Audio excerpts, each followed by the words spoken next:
एक बड़ा पैनल मेरे साथ मौजूद है जिसमें ए.के. जैन पूर्व डीजीपी उत्तर प्रदेश मेरे साथ मौजूद हैं, डॉक्टर दिव्या गुप्ता पूर्व सदस्य एनसीपीसीआर मेरे साथ मौजूद हैं, रेखा शुक्ला सदस्य चाइल्ड वेलफेयर कमेटी मेरे साथ मौजूद है और अंजलि कुमारी सोशल एक्टिविस्ट मेरे साथ मौजूद हैं। उनसे हम समझने की कोशिश करेंगे, जानने की कोशिश करेंगे। सबसे पहले मैं दिव्या जी के पास चलूंगा। दिव्या जी, मैं आपसे ये कहना चाहता हूं क्योंकि राष्ट्रीय बाल आयोग है, उसके पास एक बड़ा आंकड़ा था। आपने बहुत काम किया, राष्ट्रीय बाल आयोग ने बहुत काम किया, और लेकिन आपको कौन कौन से ऐसे कारण दिखाई दिए? ऐसा नहीं है कि पुलिस काम नहीं कर रही है, ऐसा नहीं कि प्रशासन काम नहीं कर रहा है, ऐसा नहीं है कि सरकार काम नहीं कर रही है, लेकिन बावजूद एक बड़ा आंकड़ा है देश भर का। 20 लाख से ज्यादा लोग अगर गायब हो जा रहे हैं तो इस पर आप क्या कहेंगी, क्यों? पहली बात तो ये कि इस गंभीर विषय पे चर्चा के लिए आपने मुझे आमंत्रित करा, उसके लिए बहुत बहुत धन्यवाद। ये वाकई बहुत चिंता का विषय है जी। और ये विषय ना सिर्फ हम सबको उद्वेलित करता है बल्कि बहुत परेशान कर रहा है और इस पे लगातार डिबेट भी होना चाहिए, चिंता भी होनी चाहिए, विचार विमर्श भी होना चाहिए। आंकड़ों के जो ये बढ़ते कारण हैं, इसके लिए बहुत सारे मुझे लगता है कारण होंगे। पहला सबसे बड़ा कारण तो आजकल का एक सोशल मीडिया का बहुत बड़ा प्रभाव जो आजकल की बच्चियों पर होने लग गया है, वो एक बहुत डिस्टर्बिंग है, बहुत डिस्टर्बिंग है वो सारा का सारा। हम ओपन सोसाइटी तो बहुत जल्दी हो गए लेकिन हम मेच्योर सोसाइटी नहीं हो पाए। हम्म। तो ओपन सोसाइटी होना और मेच्योरिटी का आना, दो का एक जो गैप है, वो गैप हमारे लिए बहुत चिंताजनक है। 1 2, जो हमारे ट्रैफिकिंग के जो बहुत सिंडिकेट्स चल रहे हैं, वो सिंडिकेट्स बहुत परेशानी का सबब हैं और वो जिस तरीके से सुनियोजित ढंग से ऑपरेट करते हैं, कुछ के नाम तो हमको पता है, कुछ हम उन तक पहुंचते हैं, हम उनको पकड़ते भी हैं, हम उन तक चले भी जाते हैं। कहीं कहीं तो हमें पता चलता है कि उनको पॉलिटिकल प्राश्रय भी मिला हुआ है, इसीलिए वो शायद बहुत दबे कदमों से काम भी करते रहते हैं। तो कभी कभी इस तरह के भी हम हमारी नजरों में गिरोह आते हैं, वो भी एक बहुत बड़ा कारण होता है। तीसरा, एक बढ़ती आबादी के साथ बहुत सारे और जो कारण होते हैं जिनमें अनएम्प्लॉयमेंट आती है या एम्बिशन आती है। दोनों चीजें आती है, एम्बिशन भी है, अनएम्प्लॉयमेंट भी है, बहुत जल्दी कुछ पाने की एक इच्छा भी है। तो वो जो घर से हम विद्रोह करके बाहर आ जाते हैं, वो विद्रोह भी एक बहुत बड़ा कारण होता है। बढ़ती जनसंख्या, पुरुषों के गायब होने की भी बहुत चिंताजनक एक विषय है, जिसको मैं जब एनसीपीसीआर में थी तब उसको एड्रेस कर रही थी। और उसको एड्रेस करने के बाद मुझे ये समझ में आया कि सिर्फ लड़कियों का सेक्सुअल अब्यूज एक बहुत बड़ा विषय नहीं है। हम इस बात को भूल रहे हैं कि लड़कों के सेक्सुअल अब्यूज का भी एक बहुत बड़ा एक अगेन रैकेट बनता चला जा रहा है, जिसका और छोर हमने कभी सोचा ही नहीं कि कितना बढ़ जाएगा। तो ये जो विषय है, ये विषय बहुत चिंताजनक है। इसके बारे में आप मेरे ख्याल डिबेट हम ओपन करेंगे। उसके साथ मैं आपको थोड़ा सा, हम लोग चिंता कर ले तो एक आपको मैं कारण बताऊंगी कि जिस तरह से हम इसको बहुत अच्छे ढंग से कर सकते हैं। एनसीपीसीआर और डब्ल्यूसीडी मिनिस्ट्री ने घर नाम का एक पोर्टल स्टार्ट करा था, जो अभी भी कार्यरत है, जिसमें हम लापता जो भी बच्चे हमको मिलते थे, चाहे ट्रेन में मिले, चाहे कहीं फुटपाथ पे मिले, चाहे मंदिरों के आसपास मिले, चाहे मज़ारों के आसपास, ऐसे बहुत सारे बच्चे मिलते हैं जिनको जबरदस्ती एक रैकेट्स के तरह उनको इस्तेमाल करा जाता है, भिक्षु बना दिया जाता है। इन बच्चों को भी हम घर तक पहुंचाना हमारा एक काम होता था, जो एक बहुत सफलतापूर्वक हम लोग कर रहे थे। उस सब के बावजूद यदि इस आंकड़ों में थोड़ा सा अगर बढ़ोतरी हो रही है, तो वाकई ये चिंताजनक विषय है और इसके बारे में हमें अब बहुत अच्छे से जी। स्टडी करके, बात करके, और हमको इसको आगे बढ़ाना चाहिए। बहुत ही चिंताजनक विषय है, लेकिन शायद क्या उसे उतनी गंभीरता से लिया जा रहा है? ए.के. जैन साहब मेरे नहीं। साथ मौजूद है, उत्तर जी। प्रदेश के डीजीपी हैं। जैन साहब, आप कैसे देखते हैं इस तरह की घटनाओं को? देखिए, ये इधर हाल के दिनों में ये चर्चा का विषय बना है और पहले शुरू शुरू में ये कहा गया दिल्ली पुलिस के द्वारा कि जो मर्दानी पिक्चर की पब्लिसिटी हो रही है उसके तहत इसको बढ़ाया जा रहा है, पर ऐसा नहीं है। ये ये ये पब्लिक इससे उद्वेलित है। आपने देखा होगा कि गांव में कभी कभी मारपीट कर देते हैं कि साहब ये बच्चा चुराने वाला गैंग था, और बुरी तरीके से पिटाई कर देते हैं।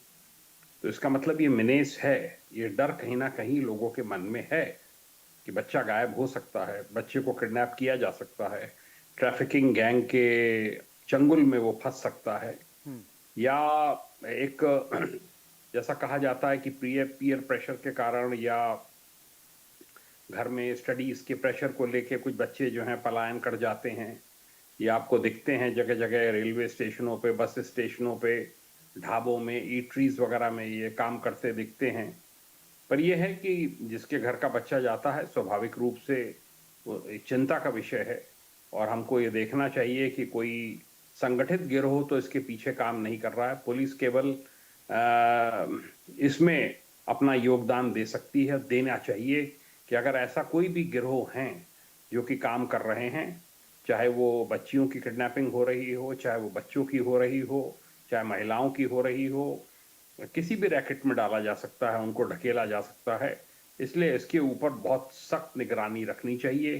रेड लाइट एरियाज वगैरह में जो रेड्स पड़ती थी पहले, उसको देखा जाता था कि कौन है, कहाँ से है, कितनों को रेस्क्यू किया गया है। ये सब प्रक्रिया चलनी चाहिए। इसमें इंटेलिजेंस का नेटवर्क भी हमको बढ़ाना होगा, इंटर स्टेट कोऑर्डिनेशन बढ़ाना होगा। बच्चे अगर मिलें तो तुरंत एक स्टेट दूसरी स्टेट को सूचित करें, उनके घर पहुंचाएं। बहुत से पुलिस वालों ने इसमें बहुत अच्छा काम भी किया है, बड़ी रिकवरीज भी की हैं, उनको एनकरेज किया जाना चाहिए और इसके प्रति एक जागृति हमको लानी चाहिए। बिल्कुल, ये तमाम सारी चीज़ें रेखा शुक्ला जी मेरे साथ मौजूद हैं। रेखा जी, आपके सामने तो जब सुनवाई होती होगी तो मुझे लगता है ऐसे बहुत सारे मामले निकल कर आते होंगे और बहुत सारी चीज़ें भी निकल कर आती होंगी, कई सारी कड़ियां भी उनसे जुड़ती होंगी, लेकिन क्या उन कड़ियों तक पहुंचने और पकड़ने की जो जद्दोजहद है या उस रैकेट तक पहुंचने की चीज़ें, आप उसमें कहीं कमज़ोरी महसूस करती हैं, देखती हैं कि एक बहुत बड़ा गैप है जिसके कारण ये घटनाएं और ज़्यादा बढ़ रही हैं? जी, नमस्कार मनु जी, और आपका और इंडिया न्यूज़ का बहुत धन्यवाद जो इस सीरीज को आप डटे हुए हैं करने में। जी। और इसके द्वारा ना 400 लेकिन अगर 4 और 40 बच्चों को भी हम बचा पाए तो बहुत बड़ा मुहिम हो जाएगा ये।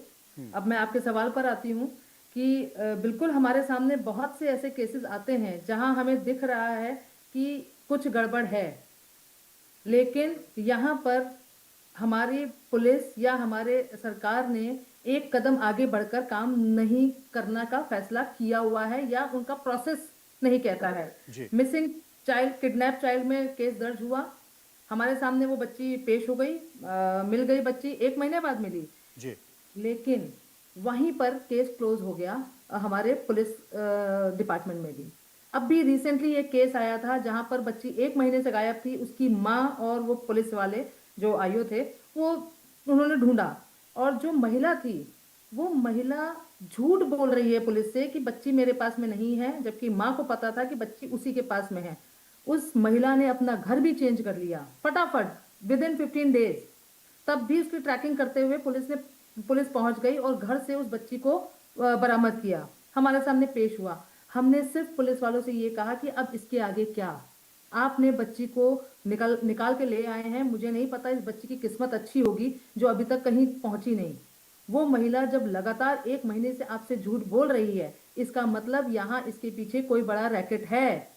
वो महिला अकेले काम नहीं कर रही है, लेकिन फिर और उन्होंने वहां पर शायद क्लोज करना ही था उनको ये केस। ये बड़ी विडंबना है, क्योंकि कड़ियों को अगर जोड़ा जाए तो शायद इस रैकेट पर लगाम लगाई जा सकती है।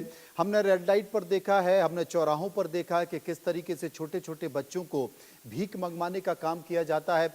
रेड लाइट एरिया में जिसकी बात AK जैन साहब कर रहे हैं कि लगातार वहां पर छापे डाले जाते थे, पता करने की कोशिश की जाती थी कि कुछ लोगों को जबरदस्ती तो नहीं रखा जा रहा है। दूसरा जो सबसे बड़ा रैकेट आजकल चल रहा है वो है अंग व्यापार का, यानी कि शरीर के आपके जो अंग हैं उनका व्यापार हो रहा है और तमाम राज्यों में ये बहुत तेजी के साथ फैल रहा है। विदेशों से लोग इलाज कराने आते हैं और एक बड़ा कारण यह भी है कि किडनैपिंग की जाती है, उनका मर्डर कर दिया जाता है और उनके शरीर के अंगों को बेच दिया जाता है। मेरे साथ अंजलि मौजूद है जो कि एक स्वयंसेवी संस्था से बच्चों के लिए काम करती है। अंजलि, आपके सामने ऐसे कितने उदाहरण हैं जो इससे मिलते जुलते हैं, जो बताते हैं कि बड़ी गैंग हैं जो ये तस्करी कर रहे हैं? आपकी आवाज नहीं आ रही, एक बार फोन अनम्यूट कर लीजिए प्लीज। Okay, sorry. जी। नमस्कार सबको। और मैं ये बताना चाहूँगी कि मैं पिछले 10 साल से जो है झारखंड के बच्चों के साथ बहुत एक्सटेंसिवली काम किया है। जी। और मेरी जो फाइंडिंग्स रही है वो झारखंड या फिर ऑल पैन इंडिया को लेकर अगर हम बात करें तो ये बहुत ही ऑर्गेनाइज्ड क्राइम है। क्योंकि मेरा जो ऑब्जर्वेशन रहा है कि कोई भी बच्चा अगर किसी फैमिली से मिसिंग होता है तो किसी भी नियर फैमिली के मेंबर्स का ही बहुत मेजर रोल होता है। या तो उसको उसके घर के वनरेबिलिटी को देखते हुए वो लेकर कहीं उसे बेच देते हैं, या बिना बताए निकल जाते हैं बच्चे एक पीयर प्रेशर में कि मैं भी एक लड़के के साथ निकल गई। उसको पता ही नहीं होता है कि उसके साथ अगले पल में क्या होने वाला है, वो कहाँ जा रही है, किस चीज़ के लिए जा रही है, कुछ भी बच्चों को नॉलेज नहीं होता है। और इसका सबसे मेजर रीज़न जो मैंने फ़ील किया है या मेरा जो ऑब्जर्वेशन है गवर्नमेंट ऑफ झारखंड के साथ काम करने का, वो ये रहा है कि लोगों के बीच में जो है अवेयरनेस बिल्कुल भी नहीं है। लोग बिल्कुल भी नहीं समझते हैं कि अगर